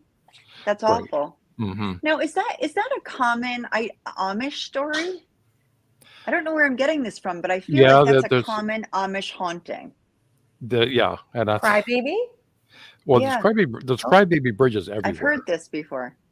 There's crybaby bridges. Almost every town has a crybaby bridge. I've been finding more and more people. You guys got one in Jersey. Do we? You know that? Yeah, on Clinton Road. It's the bridge there that had the baby. Yeah, that's right. Yes, we do. I forgot. Supposedly, this young lady, she threw the baby into the river because she was an unwed mother, and then she had second thoughts after she threw the baby in the river, and then she dove into the river, and she dove into the river and then she dried up. That Mahoning River is not very deep, but it's got a very swift undercurrent. Yeah. Right. Well, a baby doesn't have a chance. So. No. And they say the best spot to hear that baby crying would be where I stood Sunday. Was in the middle of that walkway, crosswalk. And it's that's where I was standing. I didn't hear it. I haven't heard it yet. So. We're going to be talking about a road trip, girls. Microphone. Ladies, we're going to be doing a road trip. We got to go visit Al. No kidding. goes to some investigations over there. Seriously. Now the one that happened, the other bridge I sent you was in the Hermit. That's one I did my documentary on. Was the Hermitage Bridge on Hogback Road. So it's a Hogback Bridge. Now then again, this is back in 1996, 98. I can't remember. This was 96, 98. I was there, and it was more of a wooden bridge. Okay. Now we've done that bridge since then. I've had my friends there. I've taken my friends there because I know what I witnessed on that bridge. So when I was doing the documentary, I hired some actors out of a modeling agency in Youngstown, and the young girl had to play the bridge because the story is a young girl comes underneath the bridge and she's holding a lantern on the bridge, and she gets in the back seat after you get out of the car. And you take your keys out of the car, and you're supposed to and they get back into the car, and your car won't start. And then the girl's in the back, and the girl's in the back seat of your car. Oh, that's boy. That's a story. No, we did that, and nothing. So it's like a ritual, like Bloody Mary, Bloody Mary, Bloody Mary. Exactly. Like you have to go through it. Okay. The girl the actress Watch, something comes behind me. Right. The actress I got to play the ghost that comes up, she knew the area better than I did. She knew the story. She knew the history. So the legend, so she says, I'm not doing this unless you put me a bodyguard under the bridge. Well, I said, okay, so my buddy who's like, she wasn't taking any chances. None at all. So my buddy was like, he's like 6'8", 300 some pounds. And he's, I'll go in there, I'll do it, So my main actor didn't show up. And then my other lighting guy didn't show up, and the makeup girl didn't show up. So all these people didn't show up. So I told the actress, I said, we can cancel this and do this another day. She says, no, I'm here. I got my courage up. Let's do this. I said, look. So I told my friend Art, who was the bodyguard. I says, can you play the part of Pepper Jones, because he doesn't have a talking role. All he does is get out of the car and I can do that. So, but the problem is, now when I went up the road with my other guy and the driver and Art, I had to take him with me. I forget why. He had to go up with me. Oh, he drove the car. That's right. The other guy didn't show up. So it's just me and Art and a girl. I had seven guys supposed to be there. And 3. So I left her there by herself. So she's only there for maybe a minute, because we just went up the hill and turn around and come back down. I'm filming coming down. So she's just standing she's standing like in the middle of the bridge, on the bridge. And she was petrified, So I got there. She lost it. We got her in the car and took her out of there. And she said she was petrified, and she wouldn't say what happened. She couldn't tell me what happened. Oh, so, no. So I said, she saw something. She did. So I told Art, and I told, just take her up the hill, calm her down. I'm going to get some more footage under the bridge. So I'm true investigator. Right. I'm going in. I'm down under the bridge myself, and I'm thinking there's nothing down here. I've been there before. Right. It's, like, I don't know if I believe the story, and all of a sudden I hear like a growling, but I don't see anything. So then I get back up on the bridge, and and somehow somebody takes their fist and just pushes you in the back. Mm-hmm. That's what it felt like. It wasn't a muscle spasm. It was like somebody hit me in the back. Wow. And there was nobody there. And then I'm like, oh no, here we go over this. I'm 12 years old again with this. Here we go again. Right. Touched, with you, that's what. Right. Then your ear is flicked. So I basically, like, why aren't they coming back and picking me up? He was under the impression I'm going to walk up this hill and meet him up the top of the hill. So now you're stuck down there. I'm stuck down there, right by myself. And that was at that moment, where I see my body's the biggest tool. Yes, that's how I felt. Like my equipment wasn't picking anything up, but it was me, myself. That girl that played the actress, she was telling me it was so bad. She about peed herself because she was petrified. I felt bad for her. And I'm really lucky I haven't been sued. For all these putting these people in certain positions that they shouldn't have been in. by herself. Now, what happened if she fell off that bridge or Wow. something? What happened to her? It was a bit on me, Yeah. you know. So Yeah. yeah, I was getting those stories. You know, it's an end to me where are they true or not? You know. So when I was walking back up the hill to meet the two of them. Here comes the Hermitage sheriff. Oh, I don't have a permit. His I whole don't have a life is an permit. adventure. Right. I don't have a Never permit for ends. this for my video and nothing. Just subtly breaking rules all the time. So what do you do? He says, "What are you doing down here?" Innocently. He hold my camera and What are you doing down here? right. I'm trying to get a How do ghost. I explain this? I'm trying to videotape a ghost underneath the bridge. You know. Oh, Yeah. I've done that. Ghost. You made it done. That's what the hell. I just told him. Here this cop is. He gets out of his car now. He's telling me his whole story. Because he knew the legend. Oh, he's got a story too. But his legend's a little different than what I heard. You know, his was that was during the slave years, and they were lynching. The KKK was lynching a black family in that area under the bridge. They killed everybody but the little girl. Well, the little girl was coming back, you know, and then they found her and they hung her last. Now that's his story. That she's the one that came. She's the one that's coming up on the bridge. Right. So you know you get all these different stories. Sure. So my thinking was it's just not the stories. It's what I was. Right. Felt, it is legend. Right. Yeah, everything's at that point. We still got another couple more of those readings by Kim, so I'd like to get to that. And she said, I saw your face light up when he said a few things, so I can't wait to see. Yeah, so this is I'm guessing this is the second one. I hope I have them in order. That's fine. There's no order after that. It's okay. Yeah. Okay, here we go. Very good. So the other thing I want to talk about is seeing two spirits here. I'm seeing the spirit of a father and a daughter. They're taking me to the 1940s and 1950s. I do feel like this was a crash. I do feel like they lost their lives, if not there. In the hospital later. I feel like this was a head-on crash. And so what they're making me feel like is that this girl would very much so be seen, as well as this man who would also just be kind of present as well. And these are like full apparitions. People would literally see full apparitions of both of these or one of these in this or around this bridge. I'm feeling like it's more in the bridge that they would feel it or see them. Full on apparitions. I mean, almost as living as day. Like, no, you would literally mistake somebody for being there or seeing somebody at the end of the bridge and then you look back and there's nobody there. I'm also wanting to say that they might hear giggling. This would be the girl. She's around the age of 6, 7. And he's in his 30s, early 30s. It feels like father and daughter.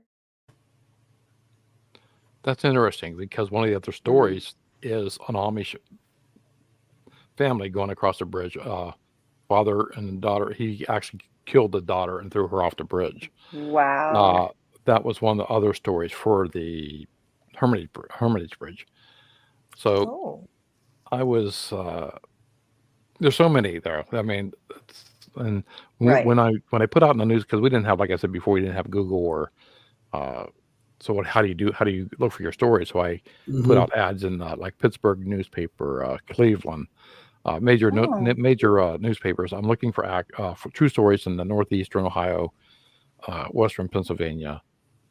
Oh my goodness! I mean the stories I had coming in were a lot. So which ones do you pick? You know, and you would get some from, like, it was kind of weird because the Hermitage, the Hogback Bridge story came in almost 3 times, but all three were a little different, but it was the same location. So I have a question. As a little girl, is the little girl wearing blue, Kim? I guess that's for you, Kim. Or she is wearing a dress. I can't tell the color of the dress. So maybe sometimes it's white. I can. I'm not as visual as like my friend Anthony is. It's more of I just get a sense. Sometimes they're very visual for me and I can tell colors, but She is wearing a dress. That I can definitely say. Yeah. I mean, I haven't stared at the pictures long enough to actually get my any more opinions on that. Detail. Well, let us know. I got this comment. I just got this. Like I said, this is all I got. So far. And there may be a story there on that one. I mean, exactly. We're talking about a bridge that was almost 200 years old. So right. There's a lot of stuff that I know of that happened in my times.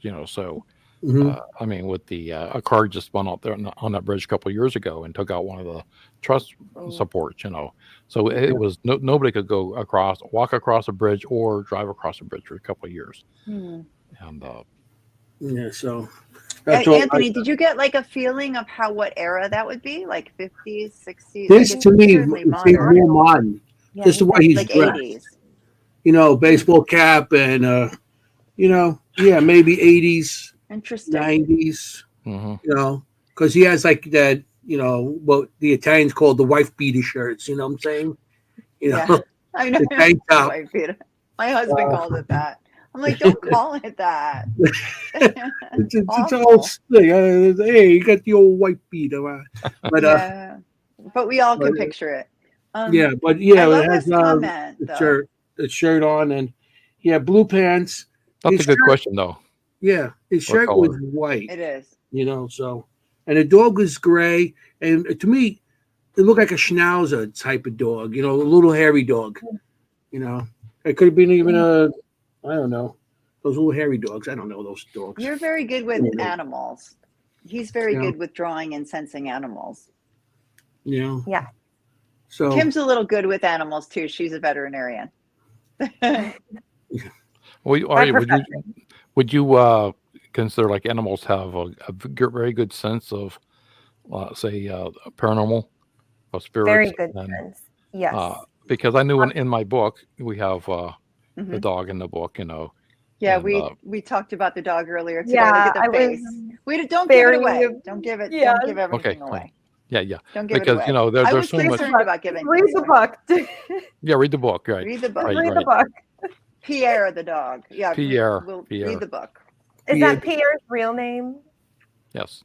Oh, really? We thought that might be a real name. Okay, we talked about it today, but we don't want to give it away because we want. Remember, that's my mother is Pierre French. Oh, French poodle, yeah. So there's one more clip with Kim. So we should play this one. This is almost 2 minutes 30 seconds. So here we go. Okay. So I want to have parades on this. I want to have like veterans parading over this bridge, and that would be very important. I do feel like the town parade goes over this bridge or some kind of memorial parade. This would be for Memorial Day, I'm feeling like. And there's a strong veteran connection to this bridge. So serving in military is for some reason very connected to this bridge. So I do feel like this has been rebuilt. I want to say twice. It's been rebuilt twice. 2 major rebuilds. There's still a connection to the military. So what is this? This military connection. So I'm seeing like a small militia. They're showing me a small militia walking over the bridge. They're saying short-sighted, but they would have crossed. I'm not feeling like this bridge was around in the Revolutionary War, but there's like Revolutionary War ties to this bridge, and I don't really understand that. There's Revolutionary War ties to this bridge and also Civil War ties. They also want to talk about the pennies. So I think people go and like throw pennies. I mean, I know it's a very common thing to do on bridges, but like bringing the pennies. There's also something here about somebody who is who's living now or has recently passed, and they're kind of like the bridge keeper. So this person would, I don't know, they're showing me sweeping the bridge, like sweeping cobwebs, sweeping spider webs, like really taking care of this bridge. They're calling him the bridge keeper. So he just kind of maintains the bridge. But I think this is a modern person. I think he's alive or just recently passed. And it does feel like a male. This is not a big town that this is in. This is actually quite a small town, and this is a feature. Let me go to the next picture. So again, it's the bridge here too, just on the other side. So again, yeah, I'm seeing standing figures at the end of the bridge. Oh, and the other thing I'm seeing here are headlights. So at night, people may see headlights and there's no cars there, but there's definitely 2 headlights at like the other end and there's no car. So I am excited to see what the history actually is for this. You're right on quite a few of those. Many that I looked up in the right. history. I mean, there are parades that go across the bridge. We have a parade for everything because we're a little village. So if they constructed a new road sign, there's a parade. You know, I like that. As far as the military, you're right on the military because the base that's only 3 to 5 miles from my house is a Camp Garfield. It's called now. It was Camp Ravenna back then, and the military came in and through our town. There's 3 covered bridges, so they would come through our town, and you'd have to use the bridge. Even to this day, they come to our Dairy Queen, and they have to cross. You know, one of the bridges they got to cross. You know, so that's a very big on the military. Very big on the headlights. I've heard that on the headlights being on the other end when there's nobody there. There is a maintenance that take care of that. They take care of the bridge maintenance, sweeping. They just sided the bridge, new roof. They have been used to rebuilt. Yeah, probably. If you talk about the bonus trusses, because when they do the truss, they got picked that bridge up. So that's why it took so long, because the Army Corps engineers have to do that. And so the bridge isn't taken care of by Newton Falls; it's taken care of by Trumbull County. So it's and that's why it took so long to fix the bridge, because it's Army Corps that has to come in and do that. There's a lot of history to that bridge. Cars or trucks that think they can do. You've seen the pictures. It gives you the clearance of the bridge. Height, right. And these trucks will try to make it through there, and they're a foot higher than what the opening is. I mean, so we have that. Hopefully that hasn't happened that often recently, but they they get stuck underneath. Like I said, the railroad crossings that go under the bridge, they get stuck there. So they have to either let the air all the tires for these trucks to get them back out under. So we are a little village. We probably, if you watch Hallmark movies, we could be like a little Hallmark town. I mean, charming, very charming. I mean, it's a charming town because I'll just give you a short story. I had to get a car battery last year, and I go to it. Everybody, there's McDonald's here, and there's a Domino's and Pizza Hut, but mainly it's all family owned stores. So I go in and get a battery, and it says online. I checked online. Hey, they're open till 5 o'clock. Well, it's like 3:15. I know they're still open. I go there, and the guy's locking his door, and I'm like, "Aren't you open till 5?" He says, "Yeah." Well, you're leaving early. He says, "Yeah." Well, online says you're open till 5. He goes, "Yeah." I says, I'm going, "Well, what's going on?" He goes, "Does the internet tell you that my wife makes the best chili in the state of Ohio?" Oh no! So he was going home to get some chili, And you'll find that most of these stores in this town, they'll say they're open till 9 to 5, but they decide to close the day. They're not there, And I know Al that owns Tiger Den Pizza, and Pam that owns Broad Street, Antique. Oh, nice. So all these stores are.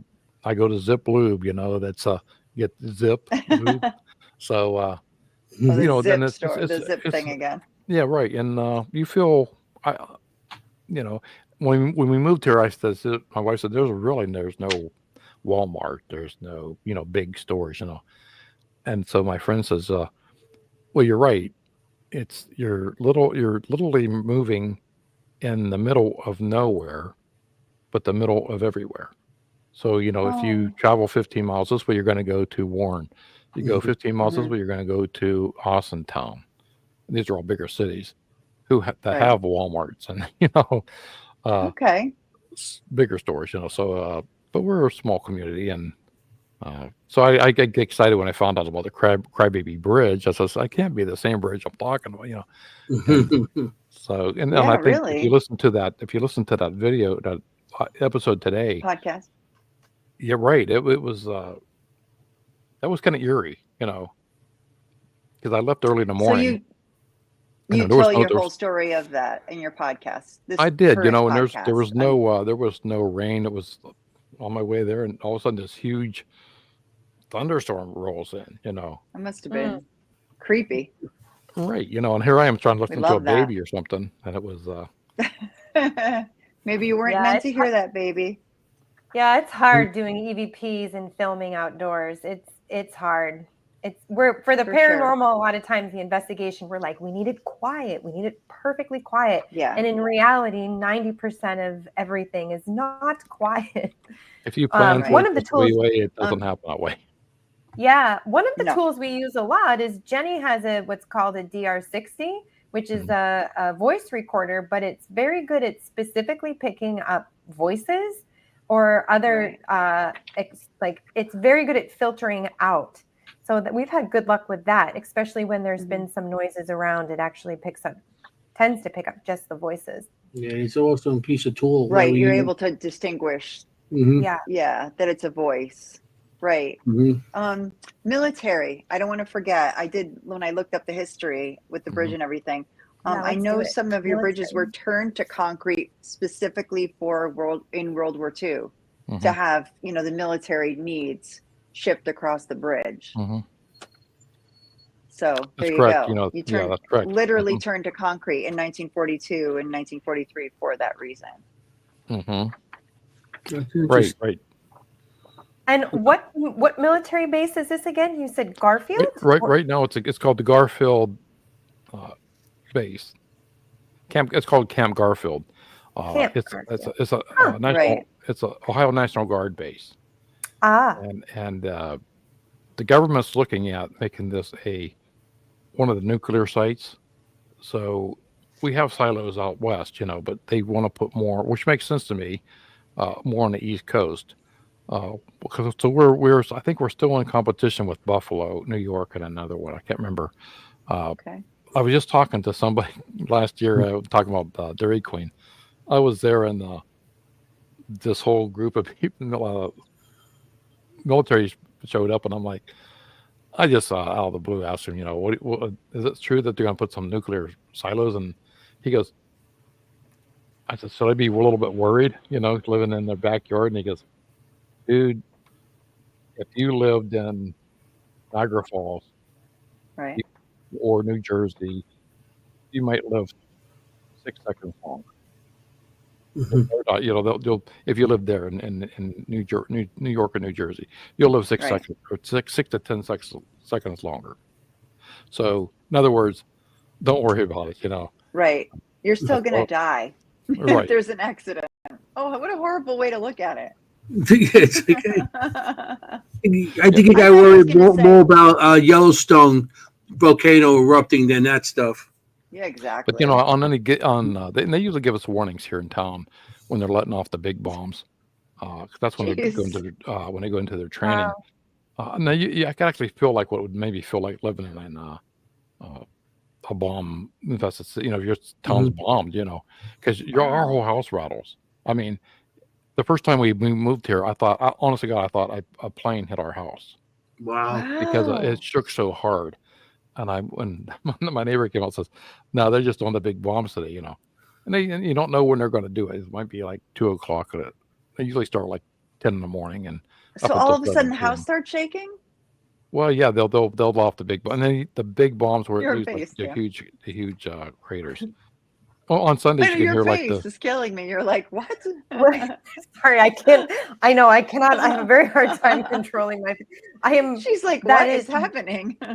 Well, we have Picatinny Arsenal here, and so Right. they will do explosions here, but not nuclear explosions. well, no, we don't do. They're not nuclear bombs. They're just called big bombs. You know, so in big other words, Big, it would be bombs. it would be Big the ones that one. leave like Crazy. a 20-foot This is crater. crazy. You know, yeah. Yeah. Oh my But on gosh! Sunday- Yeah, I don't think they're doing that Oh here. my but gosh. On Sunday But mornings, you can hear like the machine gun fire, or you'll hear Wow. the grenades. But that, you know, so they have to do their active training. Right. And sometimes you'll sit in your, I'm sitting in my sunroom and we'll see the big, those Chinooks. You know, you never saw how big a Chinook is when you see it up close. Yep. That's a double Huge. propeller Yeah. helicopters. Military They come is flying almost up treetop there. level over our house because Right. they're doing their training, and then you'll have an F-18 or something flying over, or and they do their training. And I says, we didn't get that when I lived in Warren, you know. So Oh, no. Right. You sound like you live by me in New York with all that machine guns and blowing up and Stop it. house No. shaking Stop. and all that stuff. Don't running for your badmouth New York like that. Yeah, I mean, What's the difference between the Ravenna Arsenal? Do you know what I'm talking about? the Ravenna Arsenal is Camp Garfield. The same thing. Yes. Okay. I didn't know if it was the same thing. Okay, they so just changed their name. They built it in the 1940s Yes. to produce bombs and large artillery, right? Correct. Large And there was a caliber big artillery for the war. Right. Yeah, Okay. I did was my one of- history. They were. Oh, that's very good. They were the number one. Usually, they were the Thank top you. suppliers of the bombs for the. Not to change the subject too much, but I want to go back to that house that you said that now it's not there that you grew up in.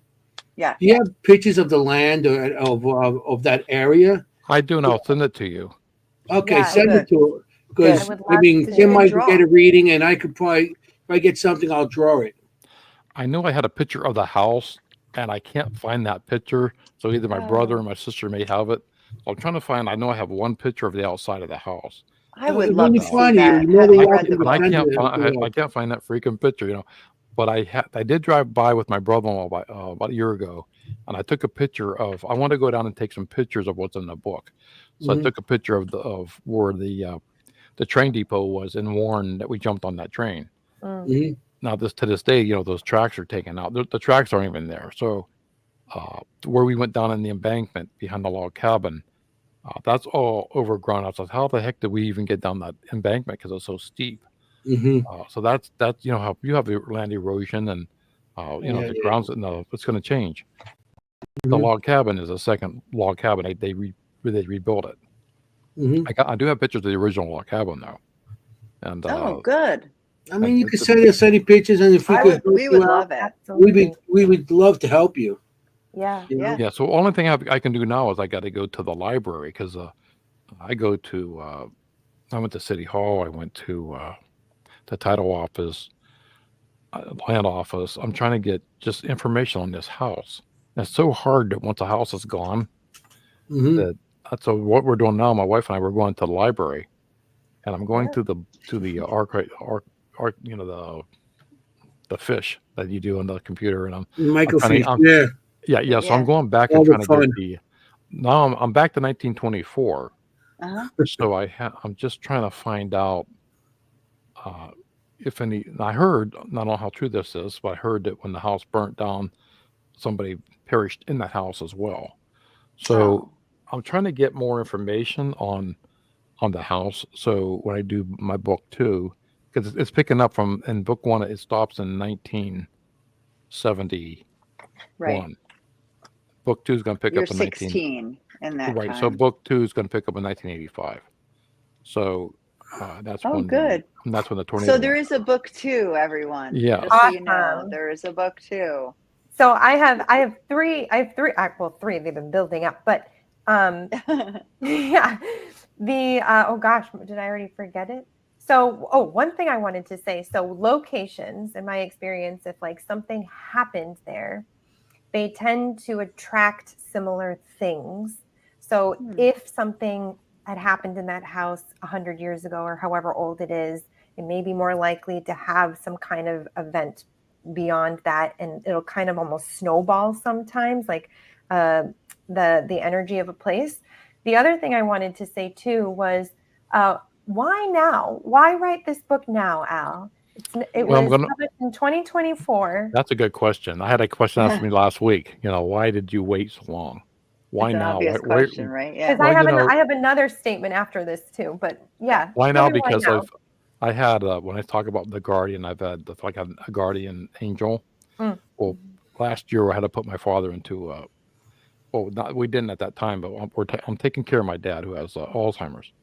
Okay. My sister and I. So I'm basically living there 3 to 4 days a week. And my mother died of a rare disease. My bio dad died of Alzheimer's. My wife's father died of Alzheimer's, So all this is going on. And I'm thinking I got one parent left, and he just can't go die normally. And it just die in your sleep. It has to be like a big production thing. Again, I'm thinking, and I'm really pissed off at God. So I'm driving home and I'm cursing God.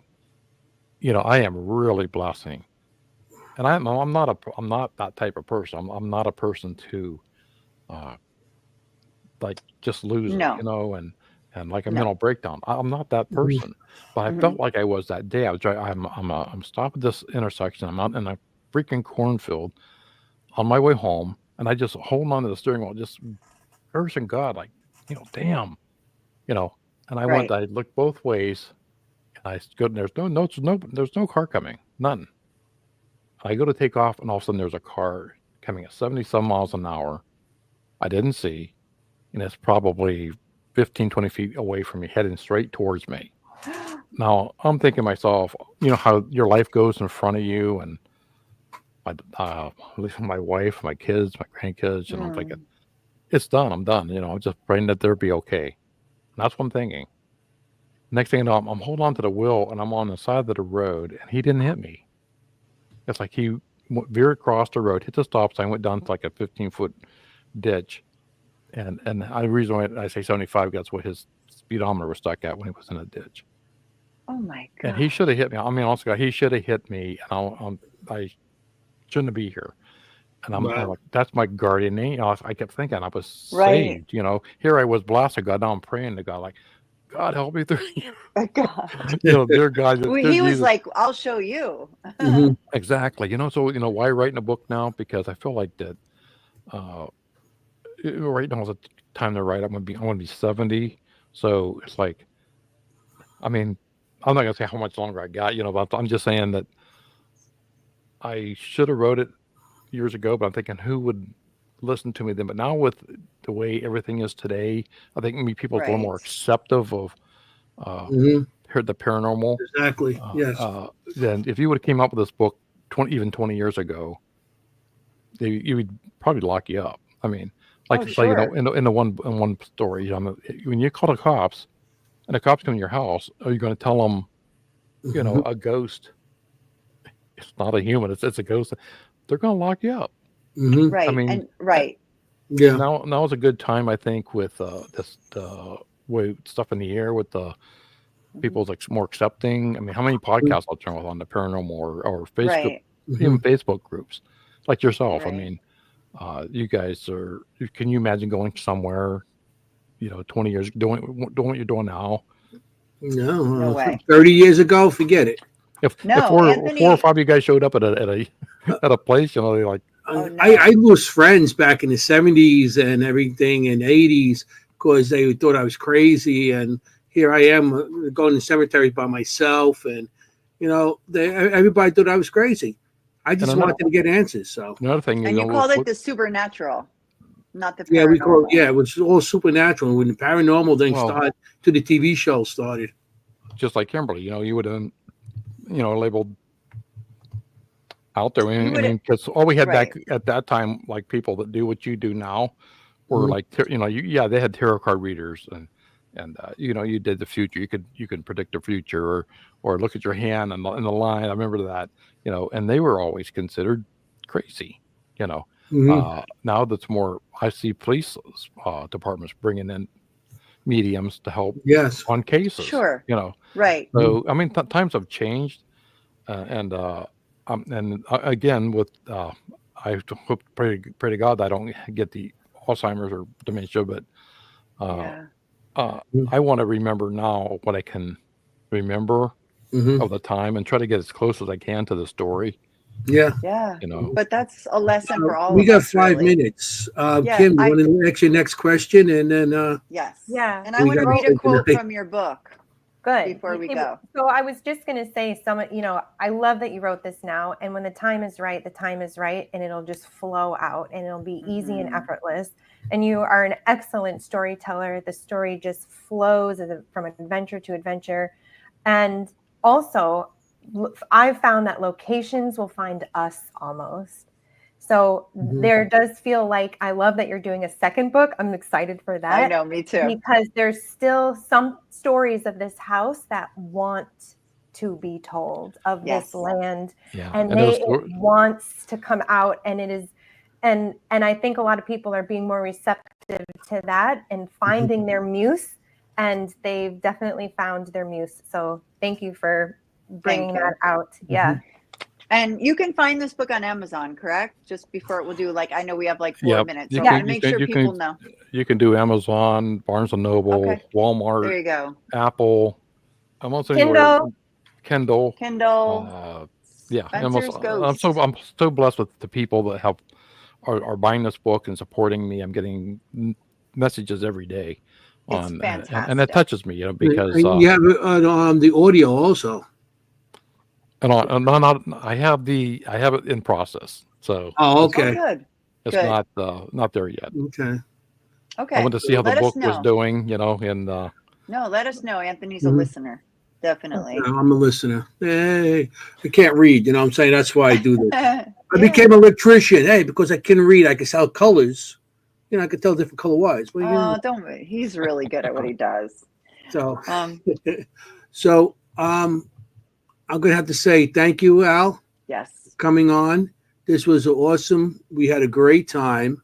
You guys want to say anything? Do you have a website, Al? Is there a website that people can find you at? Oh, yeah. AuthorAlCooley.com. Okay. AuthorAlCooley.com. And you can ALCOOLEY. ALCOOLEY. Yeah. And you can my podcast is on there. You can get every episode of my podcast on there. The link to my book. You can message me if you want to be on the show or talk to me, ask me questions, whatever. Yeah. We always love to be on the show. So if you ever want any, you have any openings? Oh yeah, definitely have three of you back on my show. That'd be awesome. He has a fabulous podcast, Ghosts in the Valley, award-winning podcast. I have to read this. Okay. I have to read this, Al. This is my favorite thing. Dang, I am the best agitator in the world. He's laughing. Maybe I'm losing my touch. When I die, I want this put on my tombstone. In capital letters, the best agitator who ever lived. Yeah. I love that.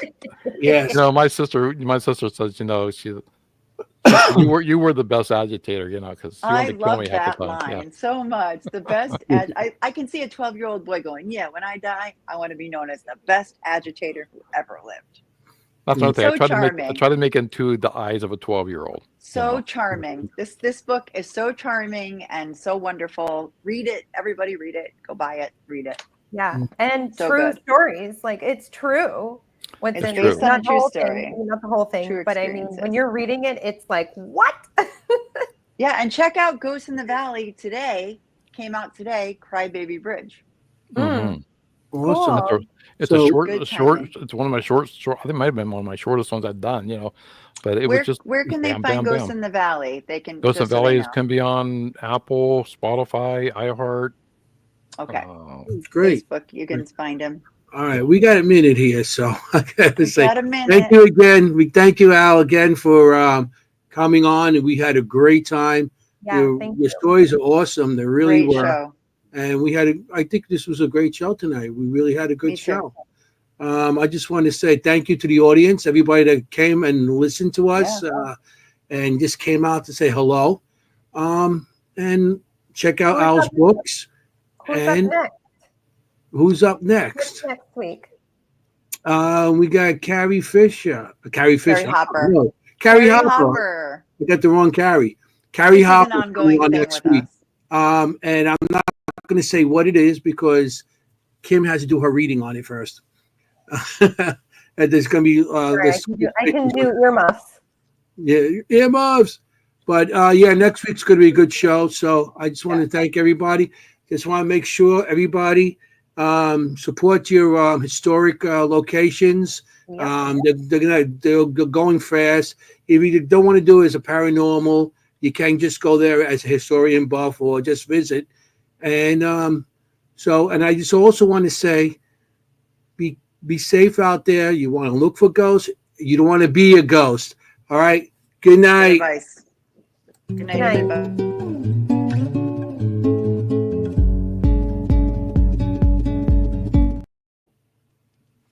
Whoops. Yeah.